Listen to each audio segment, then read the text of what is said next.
Bon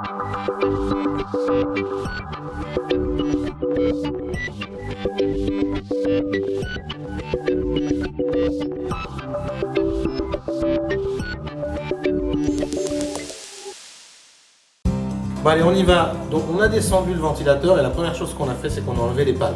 D'accord?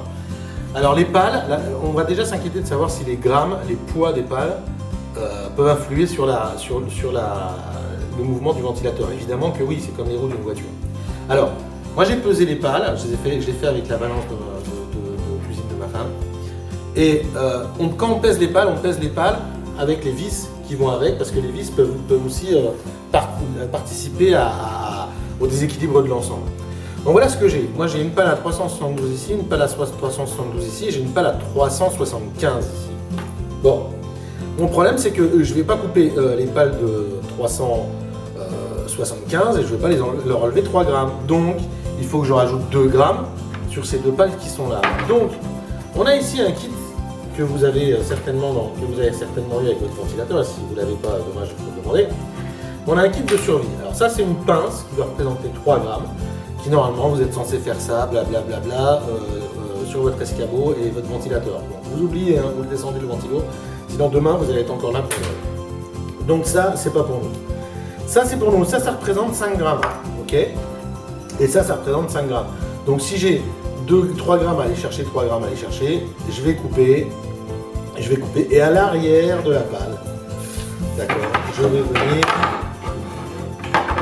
simplement les poser de façon à les équilibrer, ok?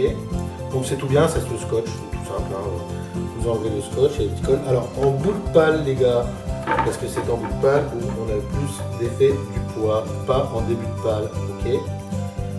Voilà, donc pas là, ok, ici, voilà. Et une fois que j'ai fait ça, c'est tout simple comme ça, ok? Je me retrouve avec mes pales qui vont là, c'est 5, hein?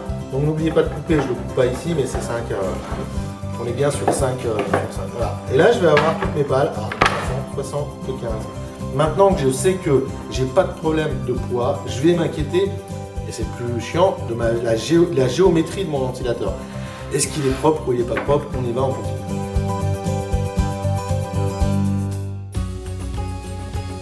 On y va. Donc je disais à l'instant, je commence à monter ma première pale. Ici, je la visse pas complètement, ok? Et à ne pas la visser complètement, ça va me permettre de laisser du jeu sur ma pale. Le jeu, il est important que je cale bien toutes mes pales. Sur la prochaine phase, on va le voir, mais quand je vais avoir mes 2 autres pales qui sont calées ici, okay, je vais devoir jouer sur mes 3 pales pour pouvoir être exactement au centre du jeu. Pourquoi je vous dis ça? Regardez ce point ici et ce point ici, ok? Je vais bouger à peine ce point, mais ça, c'est le jeu qui me laisse mes vis, ok? C'est rien, ici j'ai 1 mm et demi de jeu, ok? Mais regardez ce qui se passe au-dessus. J'ai quasiment 2 cm de jeu au-dessus. Donc la géométrie de votre ventilateur, elle est ici, c'est là que ça joue. Si là je le monte mal, si je serre ma première vis, imaginez que je serre ma première vis, toutes mes vis d'un coup et que je me cale sur la pale. Je viens ici par exemple, d'accord? Ou ici. Je viens visser ici, clac, clac.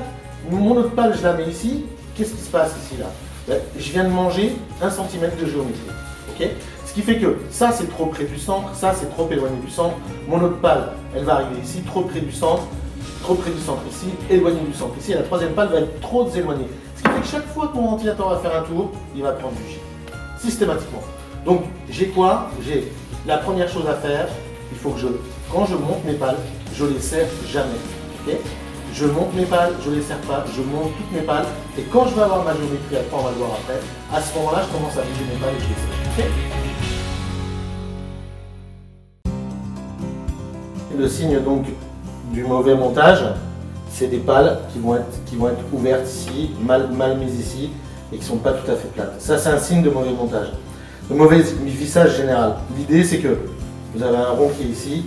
Si je décale mes pales à droite, à gauche, sur les côtés, chaque fois que cela tourne, vous allez amener la force du ventilateur avec vous. Donc vous allez avoir un mouvement. Donc on doit se retrouver le plus à plat possible. Regardez ce qui se passe en bout de pale ici. D'accord? Si je visse mal, voilà ce qui se passe. Regardez. Voyez ici. Je ne suis pas obligé de visser, mais il y a une différence entre là et là. J'ai bougé ici de à peine 1 mm. En haut, je viens de bouger d'1 cm. Donc ma première palle, si je la pose mal, bah, vous allez visser votre première palle en vous disant c'est bon, c'est cool. Et vous ajoutez la deuxième derrière. Et donc tout l'ensemble est mal vissé. Donc quand je suis au vissage de mes pales, même si j'ai vissé la première palle parce que ça me paraît plus facile, la chose que j'ai à faire, c'est à la dévisser et à la revisser après. Okay, donc voilà, là j'ai vissé ma première, j'ai toujours ici mon deuxième trou. Je vais amener vers ma deuxième.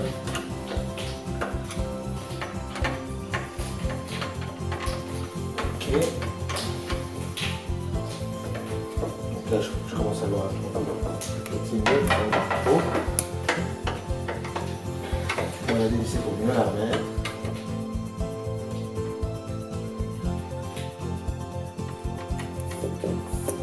Et je visse.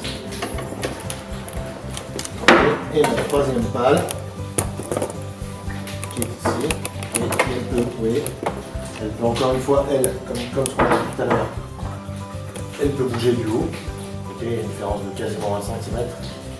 En haut, même chose, je la cale bien, je la pose propre. Et là, à ce moment-là,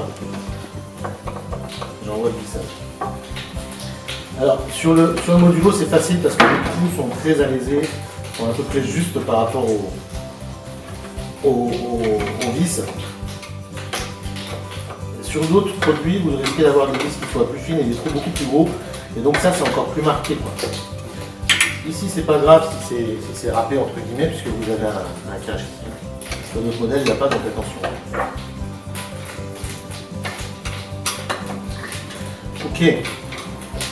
Bon, là, on a un peu prévissé, on va le monter, puis on va regarder ce que ça donne à l'arrivée. Allez, on est parti, on a le ventilateur, c'est parti. Il est remonté sur sa tige, ça bouge un petit peu, c'est normal parce que ça reste une tige d'1,20 m sur des pales en bois. Mais ça bouge plus du tout comme ça bougeait tout à l'heure. On le voit là. Il y a quand même une grosse différence. Rappelez-vous, là les pales se trimballent à 1,40 m, donc c'est quand même pas trop flagrant au niveau du mouvement. Quoi. Pour 1,40 m, de la pale en bois, c'est bien. Donc voilà, on a équilibré notre ventilateur en espérant que vous ayez compris et qu'on a trouvé une solution pour vous. Donc voilà le mouvement une fois qu'on a fait le boulot. Ça change un peu, hein. Ça bouge un petit peu parce que c'est 1,20 m en tige, donc c'est normal. 1,80 m ça va être pire, mais considérant que ce sont des pales en bois, on est quand même sur un produit qui là ne bouge quasiment plus. Donc le montage est à peu près correct. On est à peu près bon. Voilà à quoi ça devrait ressembler une fois que c'est monté.